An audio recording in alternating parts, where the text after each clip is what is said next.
ಗಾಂಧಿ ಅನ್ನುವಂಥ ಎರಡು ಭಾಷಣಗಳು ಕುವೆಂಪು ಅವರ ಅದ್ಭುತವಾದ ವೈಚಾರಿಕ ಹಿನ್ನೆಲೆಯ ನೈತಿಕ ಹಿನ್ನೆಲೆಯ ಒಂದು ಭಾಷಣಗಳಾಗಿ 50 ವರ್ಷಗಳು ಸಂತ ಬಂತು. ಒಂದು ಮೈಸೂರಿನ ಸೆಂಟಿನರಿ ಹಾಲಲ್ಲಿ ಮಾಡಿದಂಥ ಭಾಷಣ, ಇನ್ನೊಂದು ಬೆಂಗಳೂರಿನ ಘಟಿಕೋತ್ಸವದಲ್ಲಿ ಮಾಡಿದಂಥ ಭಾಷಣ. ಒಂದು ದುಃಖಕರ ಸಂಗತಿ ಏನಂತಂದ್ರೆ ಅವತ್ತು ಅವರು 50 ವರ್ಷದ ಹಿಂದೆ ಎತ್ತಿದಂತ ಎಲ್ಲ ವಿಚಾರಗಳು ಇವತ್ತಿಗೂ ಸಹ ಪ್ರಸ್ತುತವಾಗಿರುವಂಥದ್ದು. ಸಮಾಜದ ಅಂಕು ಡೊಂಕುಗಳನ್ನು ಅವ್ರು ಏನ್ ಎತ್ತಿದ್ರು ಅವೆಲ್ಲವೂ ಸಹ ಇವತ್ತಿಗೂ ಸಹ ಜೀವಂತವಾಗಿರುವಂತದ್ದು ನಿಜವಾಗ್ಲೂ ದುಃಖಕರವಾದ ಸಂಗತಿ. ವಿಚಾರ ಕ್ರಾಂತಿಗೆ ಆಹ್ವಾನ ಅನ್ನುವಂತ ಒಂದು ಘಟಿಕೋತ್ಸವ ಭಾಷಣದಲ್ಲಿ ಅವರು ತುಂಬಾ ಸ್ಪಷ್ಟವಾಗಿ ಸಂವಿಧಾನದ ಆಶಯಗಳಿಗೆ ಎಲ್ಲಿ ಭಂಗ ಬರ್ತಾ ಇದೆ, ಸಂವಿಧಾನಕ್ಕೆ ಎಲ್ಲಿ ಧಕ್ಕೆ ಬರ್ತಾ ಇದೆ ಅಂತ ಹೇಳಿ ಎರಡು ವಿಚಾರಗಳನ್ನ ಗುರುತಿಸ್ತಾರೆ. ಒಂದು, ಈ ಹಣ ಹೆಂಡ ಅಧಿಕಾರದ ಚುನಾವಣೆಯಲ್ಲಿ ನಡೆಯುವಂತ ಭ್ರಷ್ಟಾಚಾರದ ಬಗ್ಗೆ ಅವರು ತುಂಬಾ ಸ್ಪಷ್ಟವಾಗಿ, ಅದು ಏನಾದ್ರು ಹೆಚ್ಚು ಕಮ್ಮಿ ಆದ್ರೆ ಯಾವಾಗ ಹಣ ಇಲ್ಲದೆ ಚುನಾವಣೆ ನಡೆಯುತ್ತೋ ಅವಾಗ ಮಾತ್ರ ಸಂವಿಧಾನದ ಆಶಯ ಉಳ್ಕೊಳ್ಳುತ್ತೆ.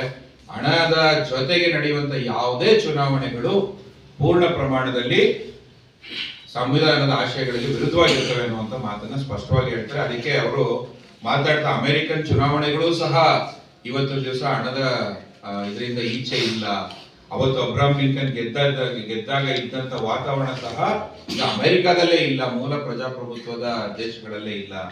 ಈ ನಿಟ್ಟಿನಲ್ಲಿ ಇದ್ರ ಬಗ್ಗೆ ಯುವಕರುಗಳು ಯೋಚನೆ ಮಾಡಬೇಕು ಅನ್ನುವಂಥ ದೃಷ್ಟಿ ಒಂದು ಹೇಳ್ತಾರೆ. ಇನ್ನೊಂದು, ಸಮಾನತಾವಾದ, ಸಮ ಸಮಾಜದ ನಿರ್ಮಾಣದ ಕಲ್ಪನೆ. ಈ ಸಮ ಸಮಾಜದ ನಿರ್ಮಾಣದ ಕಲ್ಪನೆಗೆ ಮತೀಯ ಭ್ರಾಂತಿ ಅಂತ ಏನ್ ಕರಿತೀವಿ ಅದು ಕಾರಣ ಆಗುತ್ತೆ. ಯಾವುದೇ ಕಾರಣಕ್ಕೂ ಆ ಮತ ದೊಡ್ಡದು ಈ ಮತ ದೊಡ್ಡದು ಅನ್ನುವಂತ ಕಲ್ಪನೆಯಲ್ಲಿ ನಾವು ಯಾವುದೇ ಕಾರಣಕ್ಕೂ ಹೋಗ್ಬಾರ್ದು. ಆಧ್ಯಾತ್ಮ ಮತ್ತೆ ನಾವು ಈ ತರದ ಯೋಚನೆಗಳನ್ನು ಎರಡನ್ನೂ ತುಂಬಾ ನೇರವಾಗಿ ಎರಡನ್ನು ಸೇರಿ ಕಂಬೈನ್ ಮಾಡಿ ಯೋಚನೆ ಮಾಡ್ತೀರಿ, ಆ ತರ ಇರಬಾರ್ದು. ಪ್ಯೂರ್ ಆಧ್ಯಾತ್ಮವನ್ನ ಬೇರೆ ಇಟ್ಟು ಮತೀಯವಾದವನ್ನ ಬೇರೆ ಇಟ್ಟು ಯೋಚನೆ ಮಾಡಬೇಕು. ಈ ತರದ ಆಲೋಚನೆಯನ್ನ ಮಾಡಿದ್ರೆ ಮಾತ್ರ ಪ್ರಜಾಪ್ರಭುತ್ವದ ಆಶಯಗಳನ್ನ ಉಳಿಸ್ಕೊಳಕ್ ಸಾಧ್ಯ ಅನ್ನುವಂತ ಮಾತನ್ನು ಹೇಳ್ತಾ ಅವರೊಂದು ಮಾತು ಹೇಳ್ತಾರೆ, ಇವತ್ತು ಪ್ರಸ್ತುತ ಅದು ತುಂಬಾ ಅದ್ಭುತವಾದ, ಅವರೇ ಬರೆದಂತ ಒಂದು 40 ವರ್ಷದ ಹಿಂದೆ, ಅಂದ್ರೆ ಅವತ್ತಿಗೆ 40 ವರ್ಷದ ಹಿಂದೆ ಬರೆದಂತ ಕವನವನ್ನ ವಾಕ್ಯ ಹೇಳ್ತಾರೆ. ಸಿಲುಕದಿರಿ ಮತವೆಂಬ ಮೋಹದ ಜ್ಞಾನಕ್ಕೆ, ಮತಿಯಿಂದ ದುಡಿರೈ ಲೋಕಹಿತಕ್ಕೆ, ಆ ಮತದ ಈ ಮತದ ಹಳೆ ಮತದ ಸಹವಾಸ ಸಾಕಿನ್ನು ಸೇರಿರೈ ಮನುಜ ಮತಕ್ಕೆ, ಓ ಬನ್ನಿ ಸೋದರರೇ ವಿಶ್ವಪಥಕ್ಕೆ ಅಂತೇಳಿ ಮಾತಾಡ್ತಾ 5 ಪಂಚತತ್ವಗಳನ್ನ ಹೇಳ್ತಾರೆ. ಈ ನಮ್ಮ ಪ್ರಜಾಪ್ರಭುತ್ವ ಉಳಿಬೇಕು ಅಂದ್ರೆ, ಸಮ ಸಮಾಜದ ನಿರ್ಮಾಣ ಆಗ್ಬೇಕು ಅಂತಂದ್ರೆ ಮನುಜ ಮತ, ವಿಶ್ವಪಥ, ಸರ್ವೋದಯ, ಸಮನ್ವಯ ಮತ್ತೆ ಪೂರ್ಣ ದೃಷ್ಟಿ ಪ್ರತಿಯೊಬ್ಬರಿಗೂ ಇರಬೇಕು. ಇಲ್ಲಿ ದ್ವೇಷ ಇರಬಾರ್ದು, ಪ್ರತಿಯೊಬ್ಬನನ್ನು ಪ್ರೀತಿಸುವಂತ ವಾತಾವರಣ ಇರಬೇಕು. ಎಲ್ಲದಕ್ಕಿಂತ ಹ್ಯುಮ್ಯಾನಿಟಿ, ಮಾನವತಾವಾದ, ಸಮಾನತಾವಾದ ಇರಬೇಕು ಅನ್ನುವಂತ ಒಂದು ಸ್ಪಷ್ಟವಾದ ವಿಚಾರವನ್ನ ವಿಚಾರ ಕ್ರಾಂತಿಗೆ ಆಹ್ವಾನ ಅನ್ನುವಂಥ ವಿಚಾರದಲ್ಲಿ ಹೇಳ್ತಾರೆ. ಪುನಃ ಸಂಸ್ಕೃತಿ ಕ್ರಾಂತಿಗೆ ಕಹಳೆ ನಾಂದಿ ಅನ್ನುವಂತ ಇದರಲ್ಲಿ ಅದ್ಭುತವಾಗಿ ನಮ್ಮ ಅಧ್ಯಾತ್ಮವನ್ನ ಅನಲೈಸ್ ಮಾಡ್ತಾರೆ. ಯಾವುದು ಆಧ್ಯಾತ್ಮ, ಯಾವುದು ಮತೀಯವಾದ, ಯಾವುದನ್ನ ನಾವು ಇಟ್ಕೋಬೇಕು, ಯಾವುದನ್ನ ಇಟ್ಕೋಬಾರ್ದು ಅಂತ ಮಾಡ್ತಾ ಒಂದು ಸಣ್ಣ ಉದಾಹರಣೆಯನ್ನು ಕೊಡ್ತಾರೆ. ಸುಮಾರು ಅದೊಂದು 20 ಪುಟದ ಲೇಖನ ಅಥವಾ ಭಾಷಣ. ನೋಡಿ, ನಮ್ಮ ಸಂಸ್ಕೃತಿಯಲ್ಲಿ ಈಗ ನಮ್ಮಲ್ಲೇ ಒಂದು ಅಜ್ಜಿ ಕಾಲದಲ್ಲಿ ಚಿನ್ನ ಇರುತ್ತೆ. ಈಗ ನಾವು ಅಜ್ಜಿ ಕಾಲದ ಚಿನ್ನ ಅಂದ್ಬಿಟ್ಟು ಅದನ್ನೇನು ಬಿಟ್ಬಿಡೋದಿಲ್ಲ, ಅದನ್ನ ಪೂರ್ತಿ ಕರಗಿಸಿ ನಮಗ್ ಬೇಕಾದಂಗೆ ಹೊಸ ಚಿನ್ನ ಮಾಡ್ತೀವಿ. ಹಂಗಾಗಿ ನಮ್ಮ ಪೂರ್ವಿಕರು ಅಥವಾ ಯಾರೋ ಉಪನಿಷತ್ತಲ್ಲಿ ಬಂದಂತ ವಾಕ್ಯಗಳು ಅಥವಾ ಪೂರ್ಣ ಪ್ರಮಾಣದಲ್ಲಿ ನಮ್ಮ ಋಷಿ ಮುನಿಗಳು ಹೇಳಿದ್ ಎಲ್ಲವೂ ಕೆಟ್ಟದ್ದು ಅನ್ನೋದು ಬೇಡ, ಅಥವಾ ಎಲ್ಲವೂ ಒಳ್ಳೇದು ಅನ್ನೋದು ಬೇಡ. ಯಾವುದು ಚಿನ್ನವೋ ಅದನ್ನ ಕರಗಿಸಿ ಇವತ್ತಿನ ವಿಚಾರಕ್ಕೆ ನಾವು ಮಾಡ್ಕೋಬೇಕು ಅನ್ನುವಂತ ಸ್ಪಷ್ಟವಾದ ಸಂದೇಶವನ್ನು ಹೇಳ್ತಾರೆ. ಅದನ್ನ ಹೇಳ್ತಾ ಅವ್ರು 2 ಉದಾಹರಣೆಯನ್ನು ಕೊಡ್ತಾರೆ. ಶೂದ್ರ ತಪಸ್ವಿಯಲ್ಲಿ ಆದಂತ ಬದಲಾವಣೆ ಬಗ್ಗೆ ಸ್ಪಷ್ಟವಾಗಿ ಹೇಳ್ತಾರೆ. ನಾನೇನ್ ಬದಲಾವಣೆ ಮಾಡಿದೆ? ಮುಖ್ಯವಾಗಿ ಮೊದಲು ಇದ್ದಂತ ಶೂದ್ರ ತಪಸ್ವಿಯಲ್ಲಿ ಒಬ್ಬ ತಪಸ್ಸನ್ನ ಮಾಡ್ತಾ ಇರುವಂತವನ್ನ ವಧೆ ಮಾಡುವಂತ ಸನ್ನಿವೇಶ ಇತ್ತು. ಅವಾಗ ಶ್ರೀರಾಮನಂತ ಒಬ್ಬ ದೊಡ್ಡ ವ್ಯಕ್ತಿತ್ವದ ವ್ಯಕ್ತಿ ಯಾವುದೇ ಕಾರಣಕ್ಕೂ ಈ ತರದ ವಿಚಾರವನ್ನ ಮಾಡಕ್ ಸಾಧ್ಯ ಇಲ್ಲ, ಬ್ರಾಹ್ಮಣನನ್ನೇ ತಿದ್ದಿ ತಪಸ್ಸು ಗ್ರೇಟ್ ಅನ್ನುವಂತ, ತಪಸ್ಸು ಹೆಚ್ಚು ಅನ್ನುವಂತ ವಿಚಾರಕ್ಕೆ ನಾನು ದರ್ಶನವನ್ನ ಕೊಟ್ಟಿದ್ದೇನೆ. ಹಂಗಾಗಿ ಚಿನ್ನವನ್ನ ಕರಗಿಸಿ ಇವತ್ತಿನ ವಿಚಾರಕ್ಕೆ ಸಂಬಂಧಪಟ್ಟಂಗೆ ಮಾಡ್ಕೊಳ್ಳೋದ್ರಲ್ಲಿ ಶೂದ್ರ ತಪಸ್ವಿಯನ್ನ ಮಾಡ್ಕೊಂಡಿದೀವಿ. ಅದೇ ತರ ಶ್ರೀರಾಮಾಯಣ ದರ್ಶನದಲ್ಲಿ ರಾಮ ಮತ್ತೆ ಸೀತೆ, ಬರೀ ಸೀತೆನ್ ಮಾತ್ರ ಅಗ್ನಿ ಪ್ರವೇಶ ಆಗೋದಿಲ್ಲ, ರಾಮನು ಸಹ ಅಗ್ನಿ ಪ್ರವೇಶ ಮಾಡ್ತಾನೆ.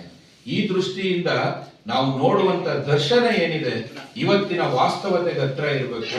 ಹಳೆಯ ಚಿನ್ನವನ್ನ ನಾವು ಎರಕ ಒಯ್ದು ಹೊಸ ಚಿನ್ನವನ್ನ ಮಾಡಬೇಕು ಅನ್ನುವಂತ ಒಂದು ಅದ್ಭುತವಾದ ವಿಚಾರವನ್ನ ಕುವೆಂಪು ಅವರು ಮಾತಾಡ್ತಾರೆ. ಈ ಎಲ್ಲ ವಿಚಾರಗಳು ಇವತ್ತಿಗೂ ಪ್ರಸ್ತುತ ಇಡೀ ದೇಶದಲ್ಲಿ. ಆಮೇಲೆ ಅವರು ದೇಶ ಅಂದ್ರೆ ನಮ್ಮ ದೇಶ ಒಂದು ಮಾತ್ರ ಹೇಳಲ್ಲ, ಇಡೀ ಪ್ರಪಂಚದಲ್ಲಿ ನಡೆಯುತ್ತಿರುವಂತಹ ಎಲ್ಲ ವ್ಯವಸ್ಥೆಗಳನ್ನ ಕುರಿತು ಮಾತಾಡ್ತಾರೆ.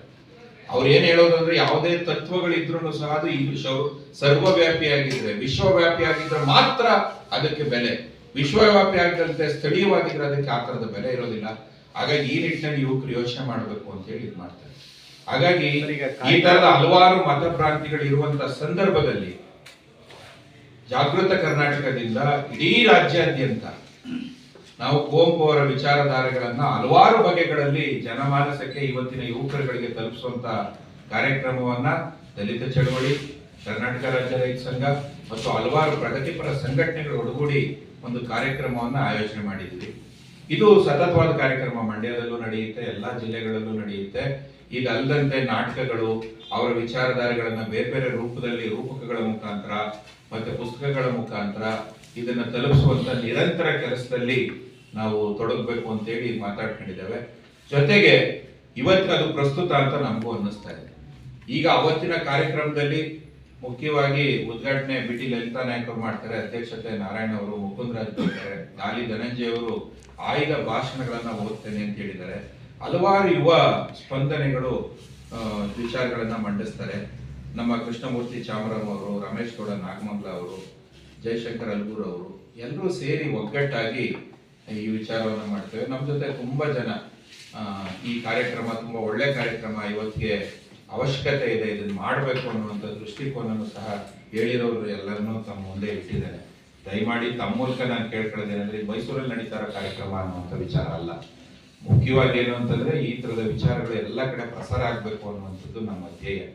ಈ ನಿಟ್ಟಿನಲ್ಲಿ ದಯಮಾಡಿ ತಮಗೆ ನಾನು ಕೇಳ್ಕೊಳ್ಳೋದೇನೆಂದ್ರೆ, ಇವತ್ತಿನ ಯುವಕರಿಗೆ, ಯುವತಿಯರಿಗೆ ಎಲ್ರಿಗೂ ಸಹ ಶಾಂತವಾದ, ಸೌಹಾರ್ದಯುತವಾದ ಪ್ರಜಾಪ್ರಭುತ್ವದ ಆಶಯಗಳನ್ನ, ಸಮಾಜದ ನಿರ್ಮಾಣದ ಆಶಯಗಳನ್ನ ಇರುವಂತ ಸಮಾಜ ಇರಲಿ, ಮುಂದಕ್ಕೂ ಅದು ಇನ್ನ ಗಟ್ಟಿಯಾಗಿ ಅನ್ನೋ ಉದ್ದೇಶದಿಂದ ಈ ಕಾರ್ಯಕ್ರಮ ಹಮ್ಮಿಕೊಂಡಿದ್ವಿ.